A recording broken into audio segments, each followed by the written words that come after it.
guys! Welcome back to my channel. This is Angel Aga. So, as a dormer, wala akong kasama sa dorm nga. So, ako lang mag-isa. So, lahat ng allowance ko, isang bagsakan lang ng mama ko. Isang bigayan lang ng mama ko. Tapos, ako na bahala ang magbabudget for the whole month. So, ako na magbabayad ng bills ko sa dorm. May tubig na yon, hot water, aircon, lights. So, isang bagsakan lang ng bill na yon. So, next naman, ang mga ibang gastusin ko is food na. Breakfast, lunch, and dinner. Ako na bahala dun kung magkano ang ginagastos ko. Kapag bongga ngayon, dapat bukas karinderya lang. So, kasi nga, yung pera ko pinagkakasya sa isang buwan na kaagad. So, I want you to come with me na makita niyo kung magkano ang expenses ng isang estudyante na nag-dorm sa Manila na binabudget yung pera sa buong week. So, I hope you will enjoy this video and let's get started.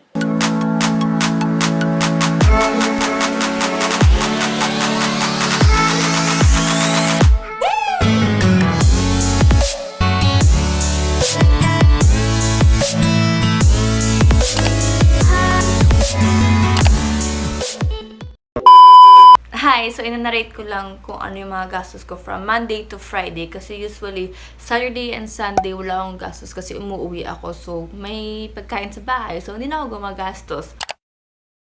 Usually, hindi ako nagbe-breakfast kasi diretsong klase na. So, sa lunch, trinay ko tong shake, which is 65. And then, itong may mini karinderya sa school, which is called Vimes Canteen. Bumibili ako ng food dyan lagi. So, kinako dyan. It's worth 65. And then, right after that, tong uwian na, so we decided to go to Divisoria. So, yung transpo namin, nag-e-try kami from school, papuntang Divisoria. That's worth 20.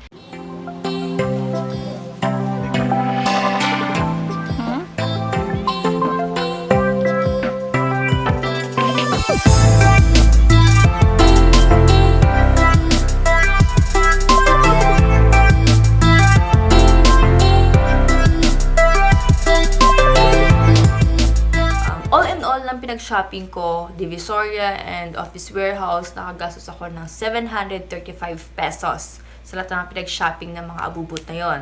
And then next after that, ay kumain na kami pang dinner, food court, which is worth 100 pesos. That's for Monday. Ko-compute natin kung magkano. 65 Vimes, e-trike, which is 20. And then, Divisoria. So, all in Monday, nakagastos ako ng 993 pesos. Dahil sa Divisoria na yan. Usually, ang baon ko talaga everyday is 300 per day. So, ngayon, naka-almost 1,000 tayo dahil sa mga pinag-shopping. Hindi naman ito lagi nangyayari, ha? So, itong every week, tsumempo lang na napunta ako sa Divisoria. Kasi nga, kapitbahay lang ang Divisoria sa Intramuros. Okay, every Tuesday kasi laboratory ako from 9 to 4. Usually, pag pumapasok ako sa school, diretso classroom ako kasi late na ako lagi. So, no time talaga for breakfast. So, 9 to 4. So, there's no vacant time for lunch break. So, parang after ng isang class, siguro 5 minutes tumatakbo lang ako at bumibili ako ng bread. So, yun, tinatago ko lang yun, tapos nilalagay sa klase, kumakain ako ng bread. Worth 24 pesos and water, bumili din ako ng 15. So, siguro naka-lunch na ako pag maaga matapos yung laboratory namin. Nag-lunch ako dun sa Vimes din ulit, worth 65 pesos. Egg. So, nakalagay dito is egg. Anong ginawa mo sa egg? 75 pesos. Ngayon lang bumabalik sa utak ko ano nangyari sa Tuesday. And then, right after ng dinner, so, wala na akong kasama, nakawin na si Romar. So, ako na lang bumibili ng food ko. So, mini-stop, nag-take out lang ako doon, tapos dinadala ko sa dorm. Hey guys! Buong gabi, tulog ako. So, pagising ko, gutom ako. So, wala pa akong dinner. Curfew is 10. So, nagpaalam ako sa mama ko. Nalalabas ako. And then, it's 11 na. And then, pupunta na ako sa mini-stop to buy food. So, bumili ako ng rice, which is 15. Egg, bumili ako ng tray ng egg na maliit. May food kasi ako sa dorm. So, parang side dish ko na yung egg.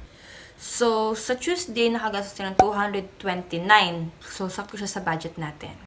Vimes ako lagi kumakain, no? Pansin niyo ba? Okay, so Wednesday, kumain na naman ako ng lunch sa Vimes, worth 107 pesos. Pabili ako ng Pringles worth 180. So, Ito lang yung video na mapapakita ko sa inyo na 2 piraso na lang kasi kalimutan ko siya i-vlog. Okay, right after that, nag-dinner kami, which is sa karinderya. So, yung karinderya na yun, nakagastos ako ng 50 pesos. And then yung drinks, which is soft drinks, 20 pesos. Sa Wednesday, nakagastos na ng 357 dahil sa Pringles na matatamis lang naman.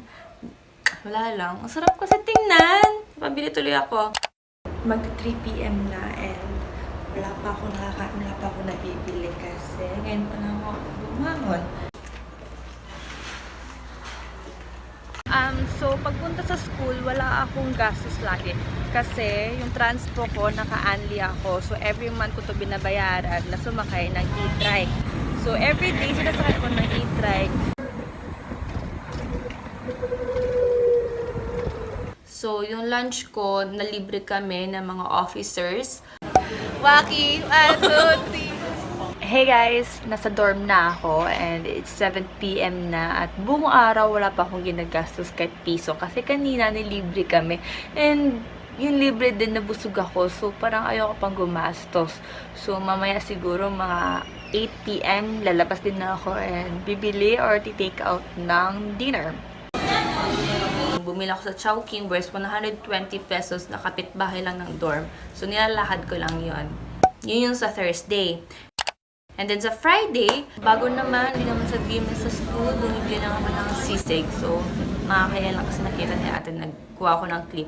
So, worth 75 pesos. And then, right after that, bumili ako ng drinks ko. Soft drinks Royal, 24 pesos. And then, waffles, merienda ko lang, 40 pesos. And then, yung dinner ko, hindi ko alam.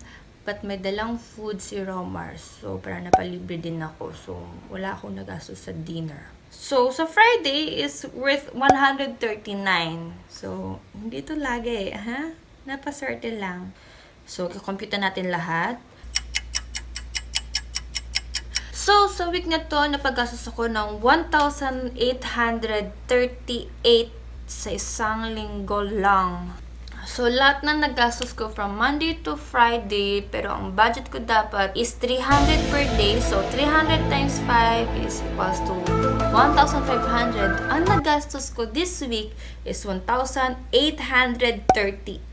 which is nag-exceed ako sa limitations ko dahil sa Divisoria na yan. Napamili ako ng kung ano-ano. Hey guys! So, I totally changed my mind kasi I'm currently editing the video and I realized na hindi magiging kompleto ang week if walang Saturday and Sunday. Duh! So, just like what I've said, ang Saturday and Sunday ko, ito yung mga araw na umuwi ako sa bahay namin. Not in dorm, but yung totoong bahay ko. So, by Saturday, lagi kasi ako tanghali nagigising. Bago ako bumabiyahe, kumakain muna ako. So, estimate natin nakakagastos ako ng 80 pesos for that meal.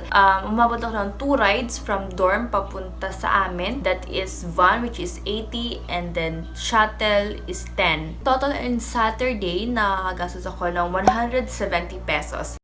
Magagastusin ko lang is transportation kasi yung food ko, andito na nga sa bahay, so lahat nasa ref. So, yung transportation ko from house papuntang dorm, mabot ako ng 4 rides dahil mahirap makasakay. First is shuttle, which is 10 pesos. Then van, which is 50 pesos. And van ulit, which is 25 pesos. And then jeep papuntang dorm is 8 pesos. In total is 93 pesos. Ganoon na nagiging routine lagi. Saturday, umuwi ako and then Sunday, bumabalik sa Manila.